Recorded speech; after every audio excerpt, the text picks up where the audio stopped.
সকাল 8টার মতো বাজে। সকাল সকাল চান করে ফ্রেশ হয়ে নিয়েছি। রবিবার দিন একটু লেট করে ওঠা হয় ঘুম থেকে।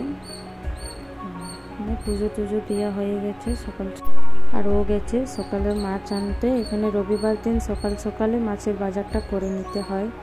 আর আমার এখানে নাস্তাটাও রেডি হয়ে গেছে। আজকে সিম্পল নাস্তা করেছি, বানিয়েছি পোহা, চিড়ের পোলাও।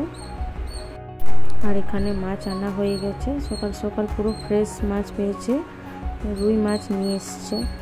এটা আজ করব না, রবিবারে আজকে এটা ধুয়ে ফ্রেশ করে ফ্রিজে রেখে দেবো, এটা অন্য দিন হবে।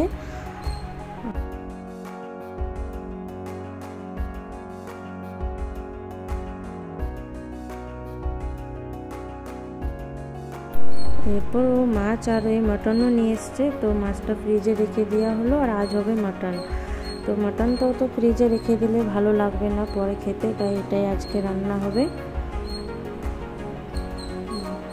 আর সামনে দোকান থেকে কিছু ডালও নিয়ে এসছি, রবিবার মানেই তো সাপ্তাহিক বাজার করা। আর এরপর আমরা নাস্তাটা করে নেব।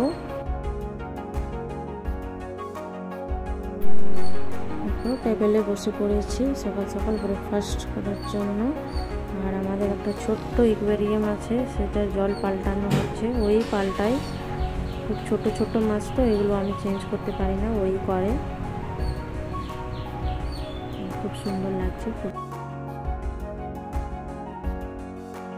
এরপর দুপুরে রান্না স্টার্ট হয়ে গেছে। রবিবারে প্রায় ওই রান্না করে, পুরো সপ্তাহ আমি করি, তো একটা দিন ওকেই বলি রান্না করতে। ওর হাতে রান্না খেতে খুব ভালো লাগে। মাংসর মশলাটা শিল দিয়ে বাটা হচ্ছে, এটাতে খেতে নাকি টেস্টটা ভালো হয়।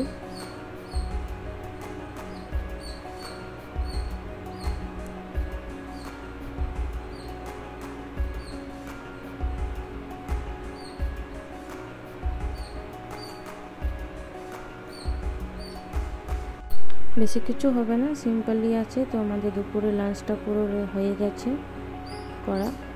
খেয়ে দিয়ে দুপুরে একটু রেস্ট করার পর ও গেছিলো সবজি মার্কেট। এখানে একটা সবজি বাজার বসে রবিবারের দিন, সেখানে থেকে কিছু সাপ্তাহিক সবজি নিয়ে এসছে। রবিবার মানেই তো পুরো সপ্তাহের বাজার করা আর কি। যে অনেক কিছু নিয়ে এসছে সবজি, আলু, পেঁয়াজ, আরও অনেক কিছু। আর সামনেই একটা দোকানও ছিল, সেখানে থেকেও কিছু স্ন্যাক্সও নিয়ে এসছে, এগুলো পুরো সপ্তাহের জন্য।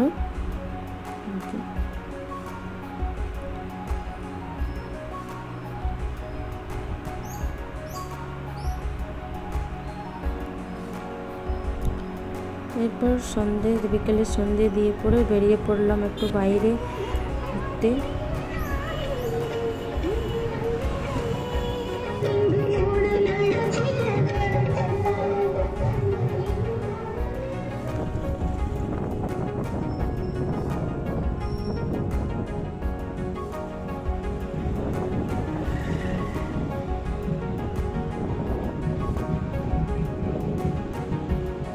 এটা একটা শিব মন্দির, এখানে প্রতিদিন প্রায় সন্ধ্যে আরতি দেখানো হয়। খুব ভালোই লাগছিল বেশ জায়গাটা।